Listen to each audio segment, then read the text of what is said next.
Hi hello namaste welcome to my channel. Bigg Boss season 9లో తనుజ గారి గురించి కొన్ని మాటలైతే మాట్లాడుకుందాం. ఈమెకి పిఆర్ టీం అయితే ఫస్ట్ చాలా గట్టిగా ఉందండి. అలాగే ఈమెకి ఓటింగ్ కూడా ఉంది. ఈమెకి అస్సలు భయమే లేదు. ఈమె టాప్ 5కి విన్నర్ అయినా ఎవరు ఆశ్చర్యపోబడలేదు. కానీ ఈమె చేసే కొన్ని పొరపాట్ల గురించి అయితే నేను చెప్పాలనుకుంటున్నాను. ఎవరు ఏమనుకున్నా సరే, నిన్న నామినేషన్స్లో రమ్యాని నామినేట్ చేసిన ఈ అమ్మాయి, అంత గట్స్ ఉన్న అమ్మాయి మాధురి గారిని ఎందుకు నామినేట్ చేయలేదు? రెండు చేతులు కొడితేనే చప్పట్లని చెప్పి విజిల్ వేసి మరీ చూపించింది కదా. విజిల్ ఇంకా గట్టిగా ఉంటుందని. మరి సింగిల్గా నువ్వు ఉండి ఆడి చూపించు, అంతేకాని మాధురి గారికి చెప్పాల్సిన పాయింట్స్ మాధురి గారికి చెప్పలేదు. అలాగే నేను పవన్ కళ్యాణ్ నామినేట్ చేస్తాడని తెలిసినప్పుడు పవన్ కళ్యాణ్ డైరెక్ట్గా అక్కడే అడగచ్చు కదా. ఎందుకు నువ్వు నా మీద పాయింట్స్ నీకేమున్నాయి, నన్నెందుకు నామినేట్ చేస్తానన్నావు?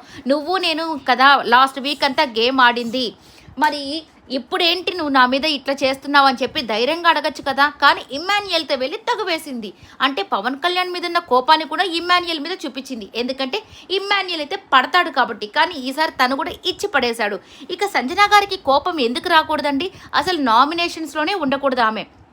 ఎందుకంటే ఈ వారం ఆమె మీద ఎవరికి పాయింట్స్ లేవు. కావాలని ఒకరు వచ్చి నామినేషన్ పాయింట్ వేస్తే, అది కూడా సిల్లీ పాయింట్స్ ఇస్తే ఆమెకి కోపం వచ్చి పవన్ కళ్యాణ్ని కొన్ని అడిగింది. సో ఆ మాటల్లో ఆమె ఏమనింది, నిఖిల్తో ఆ అమ్మాయి ఉన్నందుకు తనకి కోపం వచ్చి, అంటే ఎవరికి, కళ్యాణ్కి కోపం వచ్చి ఆ కోపాన్ని చూపించి నేను నామినేట్ చేయబోయాడేమో అన్నట్టుగా మాట్లాడింది. దాంట్లో తప్పేముంది?